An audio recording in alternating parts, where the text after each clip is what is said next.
The Tet Offensive, which began 50 years ago today and is remembered as the turning point of the Vietnam War, caught Americans by surprise. One of the few who saw what was coming was Edward Lansdale, the legendary covert operative and retired Air Force general who had helped to create the state of South Vietnam after the French withdrew. He had returned to Saigon in 1965 as an official at the American Embassy, trying to use his close ties to the South Vietnamese to salvage something from a failing war effort. At a time when many American leaders were cautiously optimistic about the war, at least in public, Lansdale was sending up warning flares. At the end of October 1967, he wrote to Ellsworth Bunker, the ambassador to Saigon, "I believe that Hanoi is gambling on the climax of the war coming in 1968. He anticipated that North Vietnam's leaders would try to repeat their success against the French.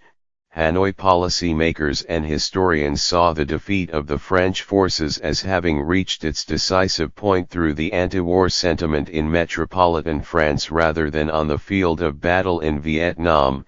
Dien Bien Phu was fought by the Viet Minh mostly to shape public opinion in Paris, a bit of drama rather than sound military strategy.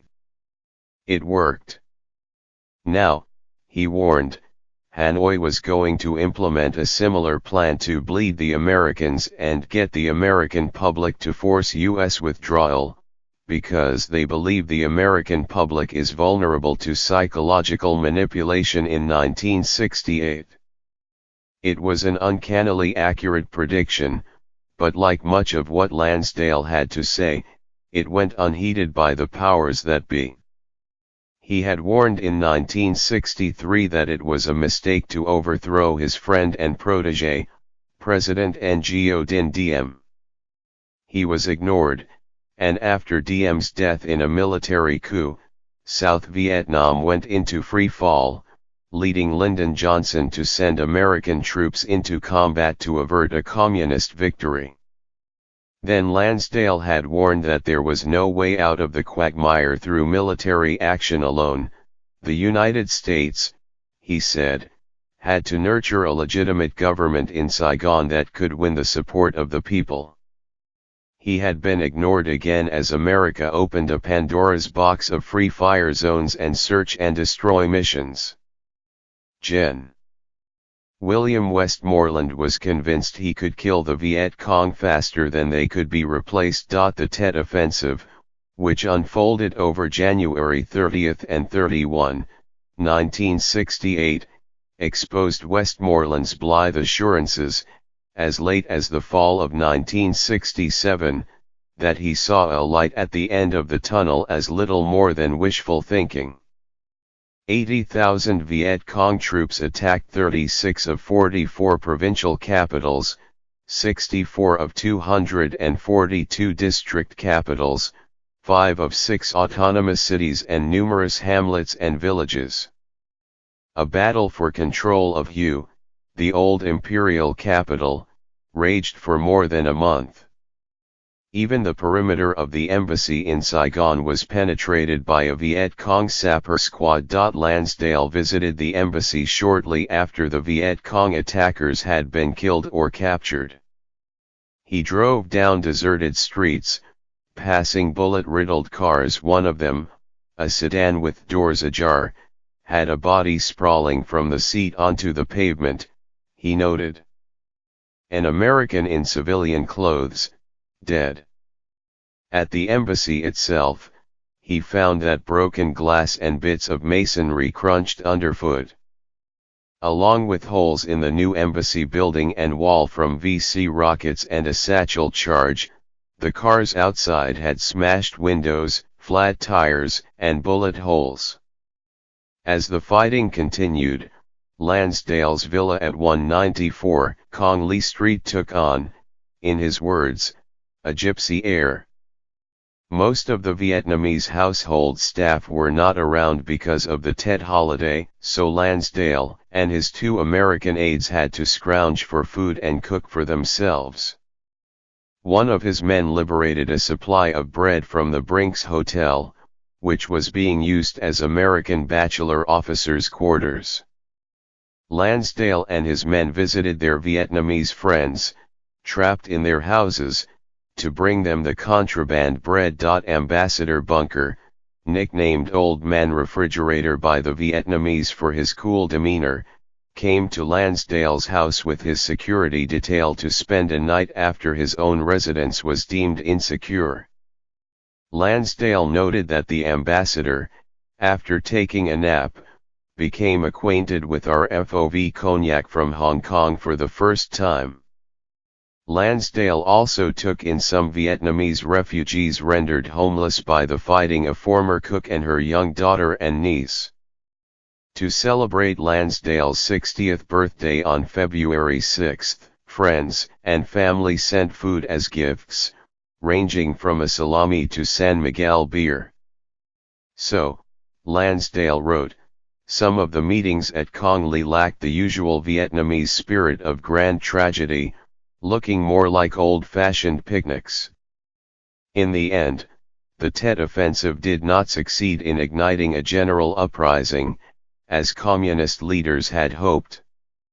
Official American statistics showed 58,373 enemy dead between January 29 and March 1, 1968, compared with 3,895 American combat deaths, 4,954 South Vietnamese troops and 14,300 South Vietnamese civilians.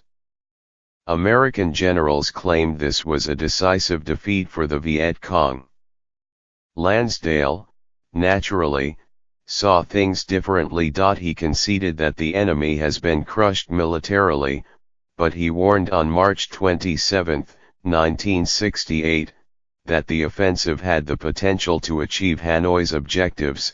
It could strike fear into the hearts of the urban population by demonstrating the inability of the government to provide adequate security, and it could increase pressure on the U.S. at home and abroad to withdraw, by seeking to demonstrate the hopelessness of victory and the immorality of our cause. For example, the image of U.S. firepower destroying friendly Vietnamese cities. The emotional factor in the Vietnam War has grown to immense size since the shock of the Tet Offensive, Lansdale warned. In the coming months, it promises to become the real pivot factor. Once again, Lansdale perceived more than most of his rivals in Saigon and back in Washington, who wrote him off as a dreamer and a has-been.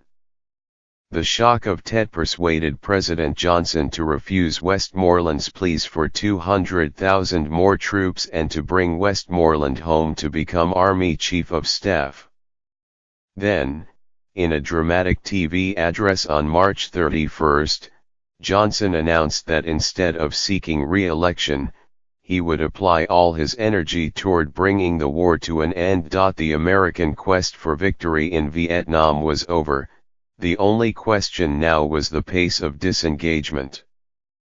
But there was still plenty of fighting to come. More Americans would die after Tet than before, and Lansdale witnessed his share of it during the final months of his deployment. On May 4, 1968, the Viet Cong struck again across the South in what came to be known as Mini Tet. As during the Tet attacks, Lansdale wrote, all the flowering trees and shrubs are still in bloom. Somehow, their beauty just makes the rest of it more ugly than ever. This attack, too, was repelled with heavy losses. But Lansdale was appalled by the level of destruction inflicted by the American counteroffensive. His aide, Charlie Sweet, visited a working-class section of Saigon known as District 8 and was startled by the deep anger against all Americans because of the heavy firepower that American forces were employing against the 200 or so Viet Cong guerrillas who had infiltrated their neighborhood.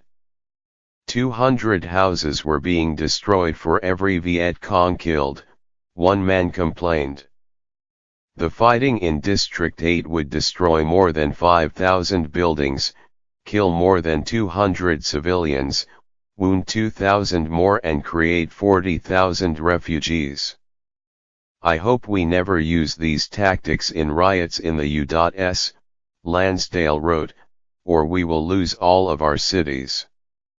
Sweet's memo about District 8 resonated, Defense Secretary Clark Clifford later wrote, and it led Westmoreland's successor, Gen. Creighton Abrams, to curtail the use of air and artillery strikes. This was part of Abrams's attempt to wage what one historian has called a better war, but it was too late. The American public had already turned against the war. By mid-June 1968, when Lansdale was due to leave Vietnam for the last time, Saigon remained a city under siege. He noted, masses of barbed wire, now rusting under the rains that had come with May, clogged streets here and there about the town. Trash and garbage were being heaped on the pavements, as public services slowed. Viet Cong rockets were crashing into the capital, killing and wounding hundreds. The blind caprice of enemy gunners, he added, made each inhabitant feel that he might be the next target.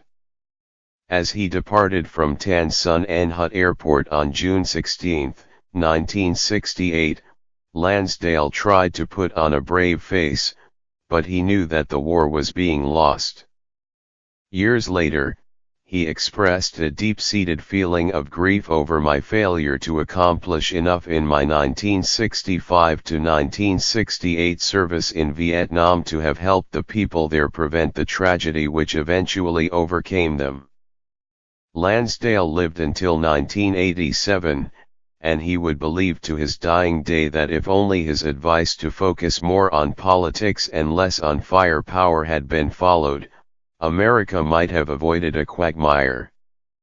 There is no way to know whether he was right, and certainly North Vietnam would have been a formidable foe under any circumstances, with greater will to win than the United States. But it's hard to imagine that the path America did take, a defeat involving 58,000 dead Americans and millions of dead Vietnamese, was a superior alternative.